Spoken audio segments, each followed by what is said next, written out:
नमस्कार दोस्तों, मेरा नाम है गौरव और आप देख रहे हैं सैन ट्रेडिंग जोन। तो आज की इस वीडियो में हम बात करेंगे trading psychology, fear, grid and FOMO की। तो चलिए शुरू करते हैं बिना किसी देरी के। चलिए, तो आपको दिख रहा होगा कंप्यूटर स्क्रीन पर सबसे पहला अपना trading psychology, fear, grid and FOMO है। ये क्या होता है, आपने देखा होगा कि दो लोग बिल्कुल एक ही चार्ट देखते हैं, एक प्रॉफिट कमाता है तो दूसरा लॉस करता है। ऐसा क्यों होता है? क्या दोनों के चार्ट अलग अलग हैं? नहीं, कोई अलग अलग नहीं है। फर्क सिर्फ सोच और उनके डिसीजन का है। फर्क किसका है? उनकी सोच और डिसीजन का है। इमोशन का भी होता है। इमोशन मतलब डर भी लगता है, लालच भी आता है, फोमो भी होता है। तो इस चक्कर में इसको आपको कंट्रोल करना सीखना पड़ेगा, फियर, ग्रेड एंड फोमो को। तो देखते हैं कैसे कर सकते हैं। ट्रेडिंग साइकोलॉजी सबसे पहले होती क्या है? ट्रेडिंग साइकोलॉजी का मतलब है कि मार्केट में डिसीजन लेते समय आपका दिमाग कैसे काम करता है। समझ में ट्रेडिंग साइकोलॉजी क्या होती है? ट्रेडिंग साइकोलॉजी वो होती है, ट्रेडिंग साइकोलॉजी का मतलब है कि मार्केट में आप एंट्री या मतलब कि एंट्री या एग्जीक्यूट करने के लिए ट्रेड को जो डिसीजन लेते हैं उस टाइम पे आपका दिमाग कैसे वर्क करता है। ट्रेडिंग में सिर्फ चार्ट पढ़ने का खेल नहीं है, बल्कि अपने इमोशन को कंट्रोल करना भी खेल है। ये देखो लिखा हुआ है यहाँ, दिख रहा होगा, ये मार्क किया है मैंने। तो कई बार हमें सेटअप मिल जाता है फिर भी हम ट्रेड नहीं लेते। कई बार बिना सेटअप के सिर्फ जल्दी प्रॉफिट कमाने के चक्कर में हम अपन बिना देखे ही एंट्री ले लेते हैं। यहीं से शुरुआत होती है गलतियों की। अब समझते हैं कि ट्रेडिंग के तीन सबसे बड़े दुश्मन कौन है। पहला फियर, दूसरा ग्रीड, तीसरा फोमो। तो पहला फियर से स्टार्ट करते हैं। पहला दुश्मन जो है ट्रेडिंग का, फियर यानी कि डर, लॉस का डर, पैसे खोने का डर, गलत साबित होने का डर। समझ आ गई? मान लीजिए आपने पूरी तैयारी कर ली, ट्रेड लिया। मान लीजिए आपने पूरी ट्रेड तैयारी करके ट्रेड ले लिया, स्टॉक थोड़ा सा ऊपर गया, आपको प्रॉफिट हुआ 500 रुपए का, और आपने सोचा चलो प्रॉफिट बुक कर लेते, कहीं वापस से ये नीचे ना गिर जाए, तो आपने एग्जिट कर लिया। लेकिन कुछ देर बाद स्टॉक 5% और बढ़ गया, तो आपके अंदर क्या मचेगा कि थोड़ी देर बाद काट देता है यार, है ना? तो ऐसा कुछ नहीं है, जितनी जल्दी करोगे उतना आपका ही फायदा है। अब 500 रुपए का कोई ज्यादा प्रॉफिट तो नहीं है, लेकिन स्टार्टिंग में बिगिनर्स के लिए शुरुआत यही सी होती है, 100, 200, 500 से, 1000 से। डायरेक्ट 10, 15 हजार पे जंप नहीं मारते। समझ में आई?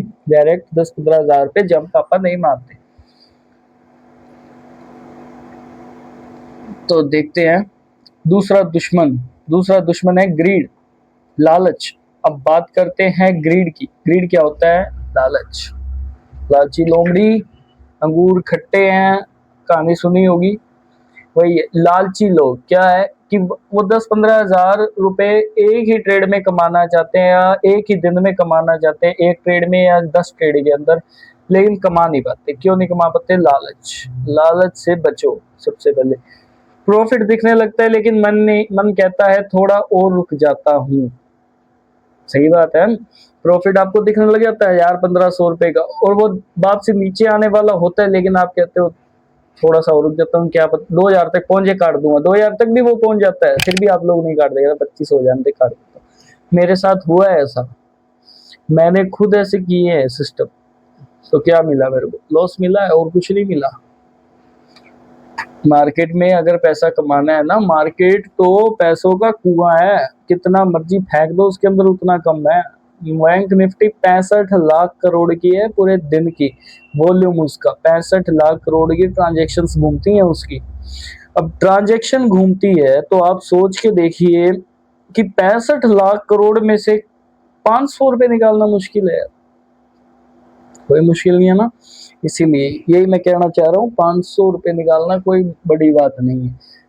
फिर ट्रेडर सोचता है कोई बात नहीं, वापस ऊपर जाएगा, मतलब प्रॉफिट देखने लगा, काटा नहीं, वो नीचे आ गया, फिर कहता है कि थोड़ा देर और रुक जा। लॉस को लोग होल्ड करते हैं, लॉस को होल्ड करते हैं कि ये वापस प्रॉफिट में बदलेगा, लेकिन ऐसा कई बार नहीं होता, लगभग टाइम नहीं होता। समझ में आई? लालच सिर्फ प्रॉफिट में नहीं होता। कई लोग 10-15 ट्रेड करते हैं लेकिन क्योंकि उन्हें लगता है जितना ज्यादा ट्रेड उतना ज्यादा प्रॉफिट। गलत सोच है मेरा भाई, गलत सोच। ये जो लाइन लिखी हुई है दिख रहा है, कई लोग एक दिन में 10-15 ट्रेड करते हैं क्योंकि उन्हें लगता है जितने ज्यादा ट्रेड उतना ज्यादा प्रॉफिट। लेकिन मार्केट रोज मौके नहीं देती, मार्केट रोज मौके नहीं देती। हर कैंडल में ट्रेड करना जरूरी नहीं होता। तीसरा दुश्मन, दो दुश्मन समझ आ गए, फियर एंड ग्रीड, डर और लालच। तीसरा दुश्मन आता है फोमो। फोमो का मतलब क्या होता है? फियर ऑफ मिसिंग आउट, यानी मौका छूट जाने का डर।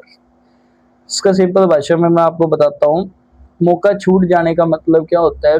मैंने रात को सेटअप बनाया अपना, मैंने रात को अपना सेटअप बनाया कि मैं बैंक निफ्टी में ये वाला ऑप्शन कल सुबह बाय करूंगा या सेल करूंगा, तो वो सुबह मेरा मौका छूट गया और वो प्रॉफिट में बदल गया। सिंपल सा एग्जांपल लेते हैं। आपने देखा कि स्टॉक तेजी से ऊपर भाग रहा है, आपने देखा कि स्टॉक तेजी से ऊपर भाग रहा है, आपने बिना सोचे समझे एंट्री ले ली।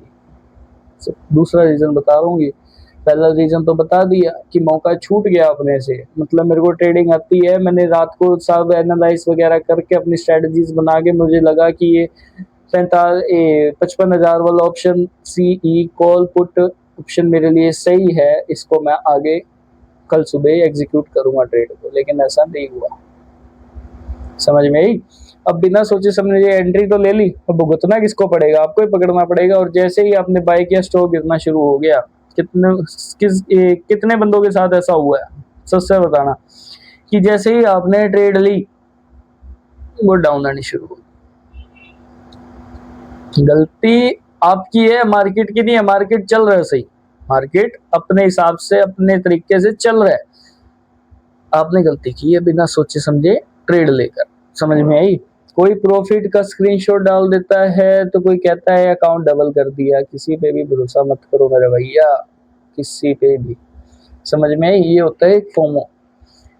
इसको समझने के लिए और इसको दूर करने के लिए फियर, ग्रीड और फोमो को सिर्फ एक ही चीज कर सकती है, इमोशन कंट्रोल। सिर्फ इमोशन अगर आपने कंट्रोल कर लिया ना तो आपको ये सब चीजें दूर भाग जाएंगी। ट्रेडिंग का पहला नियम है ट्रेडिंग प्लान बनाइए। ट्रेड लेने से पहले एंट्री, स्टॉप लॉस और टारगेट तय कर लीजिए। रिस्क मैनेजमेंट फॉलो कीजिए। एक ट्रेड में रिस्क इतना लीजिए कि आपको रात को नींद आ जाए, इतना रिस्क मत लीजिएगा कि आपको रात को नींद ही ना आए। समझ में आई? तीसरा, trader journal maintain, trading journal maintain कीजिए। हर ट्रेड लिखिए, प्रॉफिट क्यों हुआ, लॉस क्यों हुआ। धीरे धीरे आपको अपनी गलतियां खुद दिखने लग जाएंगी। समझ में आई? अब ये रिवेंज ट्रेडिंग, चौथा जो मतलब आ रहा है अपना रिवेंज। रिवेंज मतलब एक लॉस के बाद तुरंत ट्रेड लेकर पैसा वापस निकालने की कोशिश मत कीजिए। एक लॉस के बाद तुरंत दूसरा ट्रेड लेकर पैसा निकालने की कोशिश ना करें। नहीं समझ में आया? मान लेते हैं आपका एक ट्रेड में लॉस हो गया, उसके तुरंत बाद आपने दूसरा ट्रेड लिया और उसमें कहते हैं कि मैं इस लॉस को कवर कर लूं। लॉस रिकवर करने की सोचोगे ना तो कभी जिंदगी में लॉस रिकवर नहीं होगा मेरे भाई। पैसा कमाने की सोचो ना कि लॉस रिकवर की। ठीक है? मार्केट को कंट्रोल नहीं किया जा सकता। रिवेंज ट्रेडिंग मत कीजिए। रिवेंज क्या होता है? बदला। रिवेंज क्या होता है? बदला। इसीलिए ये चीजें समझ आई होंगी। समझ आए तो लाइक करना, सब्सक्राइब करना, कमेंट करना कि आपको ये जो चीजें है वो समझ में आई या नहीं आई। तो मिलते हैं नेक्स्ट वीडियो में। Thank you so much for watching. Bye.